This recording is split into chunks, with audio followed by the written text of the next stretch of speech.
Et nous sommes de retour au plateau pour la dernière partie de cette émission. Nous abordons notre quatrième sujet Togo. Gabriel Agbeyome Kodjo n'est plus. L'information est tombée ce 3 mars. L'ancien président de l'Assemblée nationale, ancien premier ministre, candidat à la dernière présidentielle, dont il revendiquait toujours la victoire, Agbeyome Kodjo n'est plus. Il a occupé plusieurs postes au Togo, d'abord membre influent du grand parti RPT dont il s'est... grand parti d'avant-garde, merci beaucoup pour la précision, dont il s'est dissocié en 2002. L'homme reviendra après un exil au pays. Il participera à la présidentielle de 2010. Puis on le voit dans plusieurs mouvements d'opposition. Dernière présidentielle à laquelle il a participé, c'est celle de 2020, où il s'en sort avec un peu plus de 19% des voix. Agbeyome Kodjo revendiquait depuis sa victoire. Il a d'ailleurs créé un gouvernement, bon voilà, parallèle, voilà, c'est le thème que je cherchais, un gouvernement parallèle. Bon, Agbeyome est en exil, l'on a appris son décès ce dimanche 3 mars. En exil, il n'aura pas finalement le temps de retourner dans son pays. Il meurt après la mort de l'homme qu'il a porté lors de la campagne présidentielle de 2020. Je veux parler de Monseigneur Podjolo qui est mort début janvier également en exil. Alors je voudrais bien commencer par vous, Fioclou Adang-Blenou. Nous avons tous appris la mort de Messan Kodjo Gabriel Agbeyome. Il est décédé ce 3 mars. Oui, monsieur Messan Gabriel Agbeyome n'est plus à présenter. C'est un homme politique togolais qui a gravi presque tous les échelons. Ministre de la jeunesse et des sports, ministre de l'administration territoriale, président de l'Assemblée nationale et premier ministre. Il était un membre influent du Rassemblement du peuple togolais, fondé par Feu Général Gnassingbé Eyadema. Mais en 2005, il a fondé l'Alliance pour la démocratie avec M. Daoukou Péré, paix à son âme.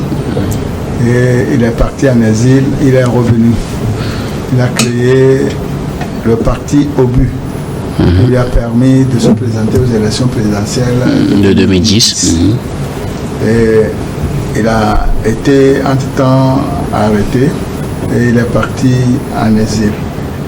Au cours de l'élection présidentielle de 2020, il a eu 19% de voix. Et il était deuxième. Il était deuxième. Il faut dire qu'il a toujours contesté ses résultats aussi. Il a toujours contesté jusqu'à son dernier souffle hier soir. Quand on parle de mort, il y a toujours la compassion qu'on doit présenter à la famille éplorée. Parce que même à ton ennemi, il faut présenter ses sincères condoléances. Il a fait ce qu'il a pu faire. Il a été pendant 6 ans aussi le directeur général du port autonome de Lomé. C'est lui qui a construit la nouvelle direction que nous voyons aujourd'hui. Il a aidé les gens, il a défendu le parti à la conférence nationale et il a même pleuré en avouant qu'il travaillait pour un chef d'État, le général Gnassingbé Eyadema. Il y a ces vidéos qui ont fait souvent le tour des réseaux sociaux. Aujourd'hui, il n'est plus, paix à son âme, et moi je lui jette des fleurs pour tout ce qu'il a fait pour le développement du Togo. Que la terre soit légère. Merci beaucoup à vous, Fioclou Adang-Blenou Gabin Adjaro.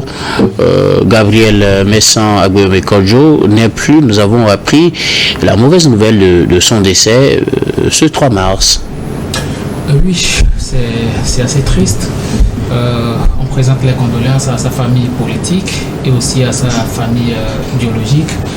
On peut dire, moi je suis très jeune, je l'ai connu en 2015 pratiquement. J'ai été lui rendre visite dans sa maison à Forever. C'est un homme assez simple et qui discute avec tout le monde sans complexe. il donne des conseils à des jeunes. Bon, pour mon cas, j'ai eu à discuter avec lui au moins pendant plus d'1 heure de temps. Et il a eu même à nous offrir des amuse-bouches. Et voilà. C'est quelqu'un en dehors du cadre politique, c'est un homme assez vivable et il est très amusant aussi. On peut dire qu'il a été une grande âme, quelqu'un de très intelligent parce que travaille pour un gouvernement depuis le bas âge. Après qu'il ait fait ses études en France, à son retour très jeune, il a été déjà nommé directeur de Sonacom. Donc ça veut dire que c'est quelqu'un d'assez très intelligent et que le président d'alors, M. Gnassingbé Adema, lui avait fait confiance. Il a eu à travailler, le doyen vient de faire sa brève biographie, parce que c'est un homme assez dense et très intelligent. Sauf que bon, aujourd'hui, il est mort en exil. Tout ce qu'on peut dire, c'est paix à son âme, mais c'est assez, pour moi, c'est déplorable qu'un homme de cet acabit aujourd'hui meure en exil. Je me souviens qu'en 2002, quand il a créé son parti au but, il a fait sortir un livre, Il est temps d'espérer. J'ai eu à parcourir ce livre-là, il a écrit beaucoup de choses, mais bon, ça c'était ses projets, mais par après il n'a pas laissé de mémoire aussi pour la jeunesse, tel que je le dis toujours, on a connu des hommes politiques assez denses, assez intelligents, comme les Eden Kodjo, les Agouibo et autres, mais bon, aucune de ces personnalités n'en a eu à laisser des mémoires. Et à Bohomé, il est mort le 3 mars, le dimanche 3 mars, après que Monseigneur Kodjo est passé de vie à trépas le 4 janvier passé. Donc on peut dire pratiquement 2 mois après, Bohomé a rejoint son mentor, celui-là qui a porté à la tête du DMK et a participé aux dernières élections présidentielles au Togo. Donc c'est assez triste. Pour moi, c'est triste parce que ce genre d'homme, on en a encore besoin à 70 ans ou bien à 69 ans pile. Il n'est pas assez loin de la vie politique. C'est maintenant qu'il faut commencer par vivre. Quand on prend les Joe Biden, les Donald Trump et autres, c'est maintenant qu'ils font leur vie politique. Mais bon, lui, vivre en exil, surtout avec ce genre d'âge, quand on a connu le haut de la gouvernance, c'est assez compliqué, c'est assez difficile. Moi, je me dis, on ne doit pas vivre ce genre de choses parce que le Togo regorge d'assez de talent, d'assez d'intelligence où beaucoup de personnes aujourd'hui sont en exil. Alors là, quelle est la cause? Quand on prend Olivier Amapoko, il est en exil, Essoboko, il est en exil, Kofi Kunte, il est en exil, Tikpia Tchadam, il est en exil, il y en a plein d'autres encore qui sont en exil. Je me dis, nous sommes fils et filles d'un même pays et quoi qu'il en soit, la politique ne doit pas nous séparer, la politique ne doit pas faire qu'il y ait un déchirement. Vous voyez, nous sommes un pays de 56 600 km². On est mariés dans toutes les familles pratiquement. Ça veut dire que bon, si tu vas quelque part, tu vas trouver quelqu'un qui est marié à Hor, quelqu'un qui est marié à Djaro, quelqu'un qui est marié à Danglenou, quelqu'un qui est marié à Alemou. Donc nous sommes de la même famille au Togo et on doit tout faire pour consolider ce tapis-là, malgré qu'il peut y avoir des bisbilles politiques. Mais la politique ne doit jamais nous diviser. Mais ce qu'on est en train de constater, c'est qu'on est rentré dans une certaine animosité politique qu'il faut véritablement changer parce que l'homme n'est rien. Mais vu toute sa grandeur, tout ce qu'il était, aujourd'hui, il est parti, il a tout laissé. Alors nous devons savoir que tout homme, quoi qu'il en soit, quoi que tu sois, tu y passeras. C'est un examen inévitable auquel on n'échoue jamais aussi. Donc paix à son âme et surtout courage à sa force, à sa famille politique et surtout biologique. Merci beaucoup à vous, Gabin Adjaro. Constant Lemou, l'homme s'en est allé, on a appris la nouvelle de sa mort ce 3 mars à Bohomé Kodjo. Il avait participé dernièrement à la présidentielle de 2020, il est sorti 2e, il dit que c'est lui qui a gagné et puis finalement bon, il est parti en exil et la dernière nouvelle c'est qu'il est mort. Nous saluons l'âme de l'illustre disparu. Bohomé Kodjo n'était pas n'importe qui et on ne peut pas raconter ce qu'on sait de lui en 5 ou 10 minutes. C'est une haute personnalité et nous respectons la mémoire de cet homme qui a navigué d'un pôle opposé à l'autre, d'un pôle radical à l'autre. Nous aurions souhaité qu'après la disparition de Monseigneur Kodjo, dont nous saluons toujours la mémoire, qu'on sache mieux sur ce qui s'est passé depuis 2020 entre les deux personnalités. Et malheureusement, la personne la mieux placée pour en parler, c'est bien sûr Agbéomé. C'était Agbéomé qui devrait mieux nous expliquer, bien sûr, avec d'autres collaborateurs qui sont des survivants aujourd'hui. Nous saluons leur mémoire et nous implorons le Seigneur pour que leur âme retrouve la paix. Agbéomé Kodjo, nous étions très jeunes quand nous l'admirions dans le parti d'avant-garde, le Rassemblement du peuple togolais. Particulièrement, moi, il m'a marqué le 30 août 1989. Je venais d'arriver à Palimé pour m'inscrire au lycée de Kodji.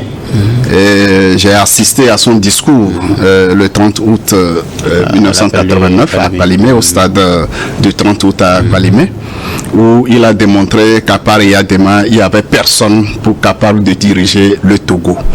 Mais à peine 10 ans après, c'est lui encore qui a démontré que Eyadema était un mauvais président et qu'il fallait le destituer, surtout après sa querelle avec l'autre illustre disparu Nathiaba, lorsque puisque les deux connaissaient le cahier de santé, le bulletin de santé du président, lorsque lui il était aux soins en Italie, chacun pensait que c'était le dernier voyage du président de la République d'alors, le père de la nation, et ils se sont discutés la succession du président. Agbéomé, premier ministre, trouvait que ce n'était pas le moment parce que même si le président venait à trépasser, c'est à l'exécutif de continuer à gérer.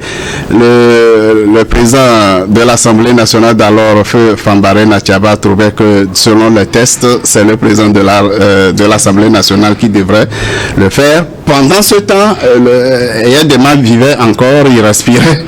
Cette querelle s'est passée peu de temps après. Agbéomé a changé de camp. Et il a, comme vous l'avez rappelé, il a créé cette alliance avec Dao Koupéré, paix à son âme également. Bien, donc je disais, Agbéomé nous a marqué parce qu'il est passé d'un point extrême à un autre point extrême, en passant par la position centriste, fervent défenseur du rassemblement du peuple togolais et du père de la nation.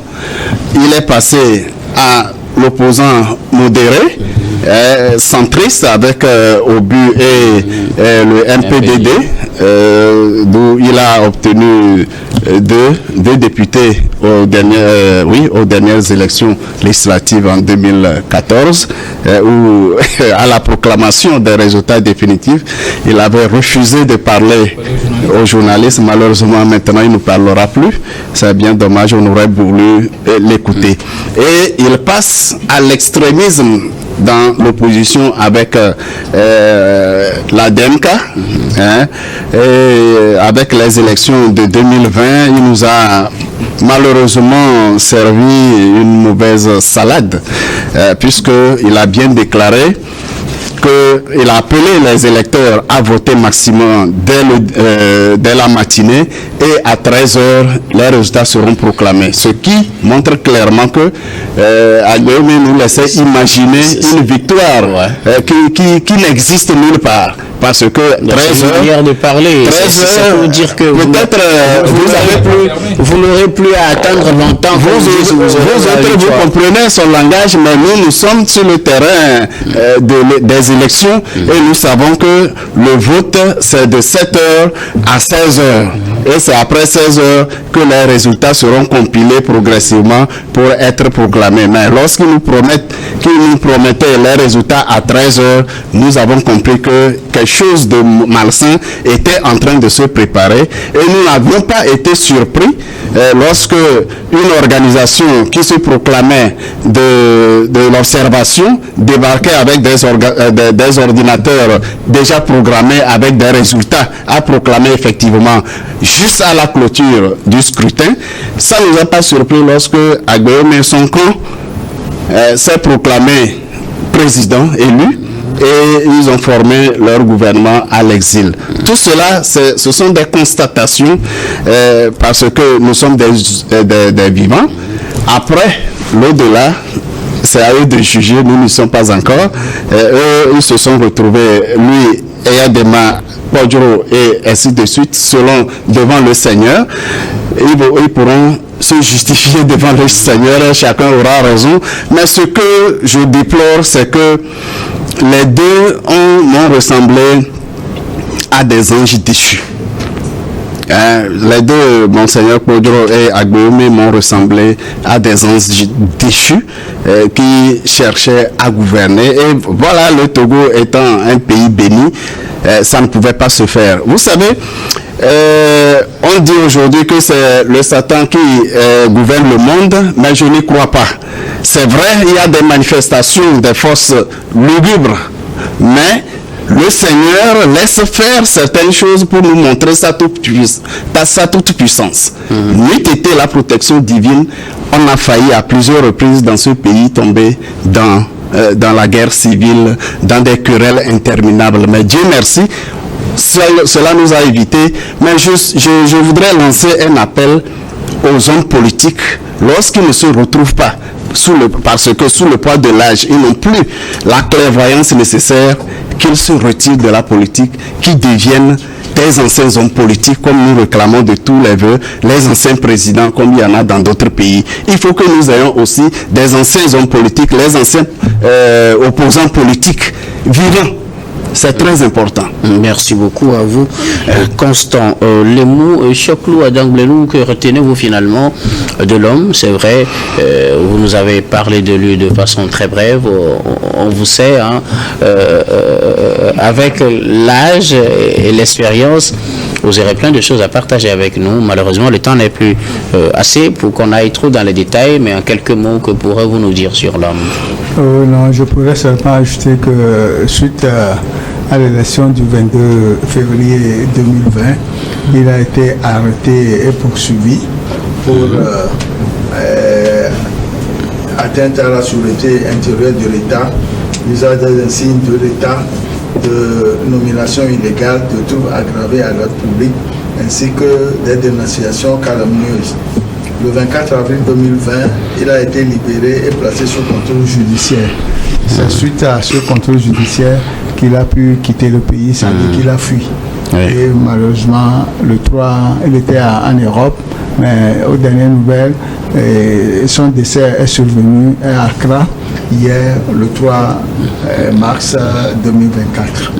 Quelle que soit la philosophie du mouton, la fête n'a pas eu lieu parce que il a convoité la chaise présidentielle. Malheureusement, il n'a pas pu y avoir accès.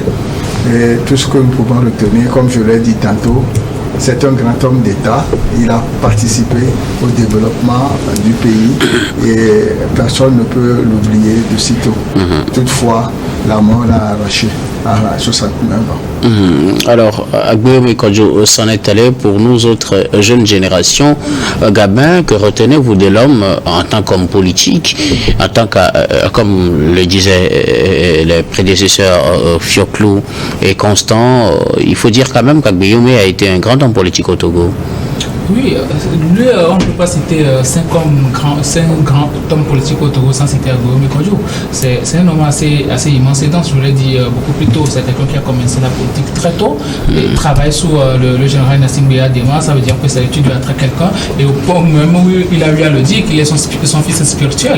Donc ça dénote quand même de la carrière de la personne. Quelqu'un qui, à son très jeune âge, a eu à occuper des postes assez stratégiques. Moi, je ne peux pas dire que quelqu'un peut enseigner la politique à moi, je ne peux pas le dire. Et quelqu'un qui est sur le terrain, qui a été sur le terrain, qui a fait le régime et qui part après s'est retrouvé dans l'opposition, lui seul sait ce pourquoi il a fait ce choix-là. Donc moi, je ne vais pas juger son choix politique vu sa densité, tout ce qu'il a eu à accomplir. Moi, je ne retiens que le bon de lui. Tout jeune peut s'inspirer d'Agbeome Kodjo parce que venir comme ça de Tokli pour se retrouver dans l'arène politique et surtout au plus haut niveau, ce n'est pas donné à tout le monde. Il faut être assez brillant, surtout être assez audacieux pour faire cela. Donc pour moi, ça représente quand même quelqu'un d'assez grand et une grande inspiration pour toute la jeunesse togolaise et surtout africaine. Je vais encore aborder ce sujet parce que vous savez, je l'ai déjà dit, la politique, c'est juste un débat d'idées. Il faudrait pas que la politique nous amène à faire des choses qu'on pourra regretter après. Agbeome, il a eu à faire le régime tel que je l'ai dit. Mais le doyen vient de lire tout à l'heure toutes les accusations dont il a fait sujet lors de la proclamation de ces résultats des élections de 2020. Et c'est assez déplorable d'en arriver là. Ces hommes-là, on en a encore besoin parce que nous sommes fils et filles d'un même pays. On n'a pas besoin de voir des exilés à cause de leurs opinions politiques, des prisonniers à cause de leurs opinions politiques. Nous sommes au XXIe siècle. Ces choses-là, ça n'a pas lieu d'être. On ne doit plus faire ce genre de choses. Agbeome Kodjo, quoi qu'on lui reproche, ça reste quand même un homme qui peut apporter quelque chose à notre nation. Il a déjà eu à servir notre nation. À 70 ans, il n'est pas trop âgé pour encore servir. Il peut encore servir cette nation. Mais malheureusement, il est parti. Il est parti comment? Ça doit interpeller ceux-là qui sont au pouvoir aujourd'hui. Parce que on peut être au pouvoir aujourd'hui, puisque nous sommes dans le processus de démocratisation, on peut se retrouver dans l'opposition demain. Et si on nous fait la même chose, ça va nous plaire? Non. Certains peuvent dire non, on ne l'a pas renvoyé, on ne l'a pas envoyé en exil, mais quand tu vois tous les chefs d'accusation qui sont portés contre lui, les gens étaient accusés d'atteinte à la sûreté de l'État. Ils ont été condamnés à plus de 20 ans de prison aujourd'hui. Alors, quand tu te retrouves dans ce genre de circonstances, il faut sauver ta peau. Surtout qu'Agbeome a eu, entre-temps, d'être démêlé avec le regretté, l'immense homme Agboibo. Et à cause de lui, ils ont arrêté Agboibo. Donc, se dire que moi, si je veux me retrouver dans ce cas-là, ça peut le faire fuir. Il a fui le pays. Personne ne peut fuir le pays comme ça et aller rester dans le froid. Agbeome, il a fait l'Europe pendant plusieurs années. Et pour se reposer, il aurait préféré rester dans sa maison peut-être de Djidjolo ou bien de Foriva, être tranquille, voir ses petits-fils et ses enfants. Mais malheureusement, il est resté en exil et il est mort en exil. Ce n'est pas bon pour l'image du Togo même. Ce genre, c'est un homme d'État. Président de l'Assemblée nationale, ministre de l'Intérieur, directeur du port autonome de Lomé, Premier ministre. Ce genre d'homme ne doit pas mourir à l'extérieur. Sinon, ça représente une honte pour l'État. Merci beaucoup. Un dernier mot à dire sur Agbeome, Constant? Oui, je le disais, on ne peut pas tout dire sur Agbeome vu l'immensité de la personnalité. Je pense c'est vraiment un regret que de telles personnes puissent nous quitter de sitôt parce que c'est un véritable monument politique, Agbeome Kodjo, de par son parcours. Nous disons tout simplement qu'il ne faut pas mélanger les pédales. Lorsqu'on atteint un certain niveau, une certaine maturité politique, il faut savoir prendre ses responsabilités. Personnellement, je ne suis pas convaincu que Agbeome Kodjo ait besoin de se mettre en exil. Parce que ce n'est pas parce qu'on est homme politique lorsqu'on commet des actes répréhensibles et on est poursuivi par la justice. D'ailleurs, qui peut expliquer que Agbeome soit arrêté et relâché, mis sous contrôle judiciaire? Pourquoi il a été libéré? Qu'est-ce qui obligeait la justice à le libérer? Rien. Mais compte tenu de son âge, compte tenu de ce qu'il représente, il a été libéré, placé sous contrôle judiciaire vu les accusations qui pesaient contre lui. Alors, j'aurais préféré que des gens aient vraiment des raisons de se mettre en exil. Jean-Pierre Fabre, je ne sais pas s'il a été une fois en exil. L'autre, Gilles Christ Olympio, les grandes figures emblématiques de l'opposition togolaise qui ont le plus fait mal au régime en place, vivent paisiblement au Togo. Qu'est-ce qui justifie que Agbeyome et Monseigneur Kodjo se retrouvent en exil? Il servait à quoi? Qu'est-ce qu'il faisait concrètement à cette... Oui, il a fait l'exil avant de revenir. Il a fait l'exil, mais rapidement, il a connu l'exil sous feu père de la nation, mais lorsque les débats politiques démocratiques ont été ouverts, il est revenu et il est là, il est vivant. Il n'est pas plus jeune que Agbeyome ou bien qui que ce soit, mais il vit tranquillement. Jean-Pierre Fabre également. Mais lorsque Agbeyome et Kodjo se sont comportés de cette façon, et malheureusement nous les perdons, c'est bien dommage. Ça, c'est du cirque politique qu'ils nous ont offert. C'est du cirque politique. Pour la mémoire des défunts, d'abord, le temps est contre nous. Nous allons mémoire très respectée, nous saluons leur mémoire. Effectivement. Mais là, ce qui nous ont servi, ce n'est pas du bon goût. Merci beaucoup à vous. Nous allons faire un dernier tour de table parce que nous arrivons à la fin de cette émission. Comme d'habitude, nous allons faire notre dernier tour sur des sujets de votre choix. Je commence par vous, Gabin Diarra. Oui, je vais aborder rapidement des sujets. Le premier sujet, c'est par rapport au SMIC. Il y a déjà un an, le SMIC a été revu à la hausse, c'est 2500, mais il faut descendre sur le terrain pour voir combien d'entreprises acceptent de payer cette somme-là aux employés. J'ai été malheureusement et désagréablement surpris la dernière fois, surtout hier, quand je me suis rendu compte qu'il y a encore des gens qui payent leurs employés à 28 000 francs. Ils ne respectent même pas l'ancien SMIC. Donc c'est assez déplorable de voir ce genre de choses. Il faut que quand même on descende sur le terrain pour constater ce qui se fait par les entreprises et surtout les bars et autres là qui paient les filles qui travaillent de 8 heures jusqu'à X temps mais sont payées à 8 000 francs et on défacte même certains frais dedans parce que bon, entre temps il y a un verre qui a été cassé et ainsi de suite. Il faut changer ce genre de choses. Et ensuite, il y a un réseau de filles qu'on appelle esthéticiennes qui pilulent sur les réseaux sociaux, qui disent qu'elles vendent des pommades décapantes, des gélules décapantes et aussi des injections décapantes. Je pense que le ministre de la promotion de la femme doit faire un travail assez conséquent et surtout mettre fin à ce genre de choses. Parce que ça dégrade même la peau de la jeune fille. Quand quelqu'un vient sur les réseaux sociaux et dit « je vends des pommades métissées », ben, tu n'es pas né métisse, tu vas prendre un pommade pour devenir métisse. Moi, je ne comprends pas. Il va falloir qu'à un certain moment, qu'on y réfléchisse et que ce genre de choses s'arrêtent dans notre pays. Parce que quand moi je les vois sur les réseaux sociaux comme ça, surtout que les enfants aussi les suivent, que sera notre société demain? Merci beaucoup. À vous, Gabin Diarra, vous êtes juriste et directeur des cabinets Jurist Consulting. Merci beaucoup d'avoir répondu à notre invitation. Merci, docteur. Constant Lemou, vos mots de fin. Mon mot de fin, le sujet c'est un sujet de votre choix. C'est beaucoup plus les élections qui nous attendent, le processus dans lequel nous sommes de plein pied. Et je voudrais reprendre l'appel du président de la République lors du congrès du parti UNIR à Kara, où le président de la République, au-delà d'être le chef de son parti politique, a lancé un appel à tous les acteurs politiques, à tous les citoyens togolais, pour que ces élections se passent dans la sécurité et la paix.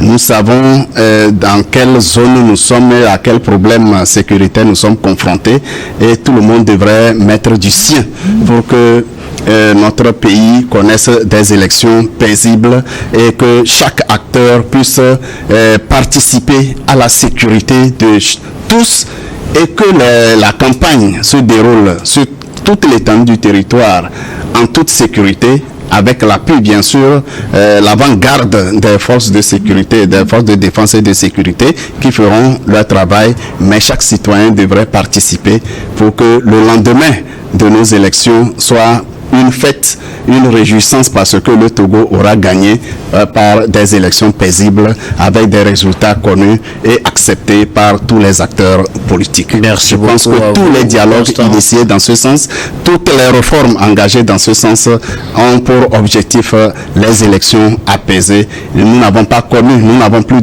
connu de violence électorale. Je pense que nous devons continuer dans ce sens, comme l'a recommandé le président de la République, que nous saluons au passage. Merci beaucoup à vous, Constant Lemou. Vous êtes analyste politique. Merci d'avoir répondu à notre invitation. C'est tout le plaisir pour moi. Fioclo Adangoulenou, vos mots de fin. Oui, je voudrais rappeler qu'il est interdit de passer des appels des appels téléphoniques au volant. Mais ces derniers temps, j'ai constaté que ce phénomène persiste et perdure, ce qui entraîne des dysfonctionnements dans la circulation sur la voie publique. Et ça cause des accidents. Merci. Merci beaucoup à vous. Fioclo Adangoulenou, journaliste, directeur de publication du journal L'Enquêteur, merci d'avoir répondu à notre invitation. C'est moi qui vous remercie. Nous disons merci également à Yves Maougno Adjo à la réalisation et à Gaston Afano à la diffusion. Merci également à vous, très chers téléspectateurs, de nous avoir suivis. C'est la fin de ce numéro de Regard Croisé du programme du soir de ce jour. Nous vous retrouvons demain avec le même plaisir pour un autre numéro.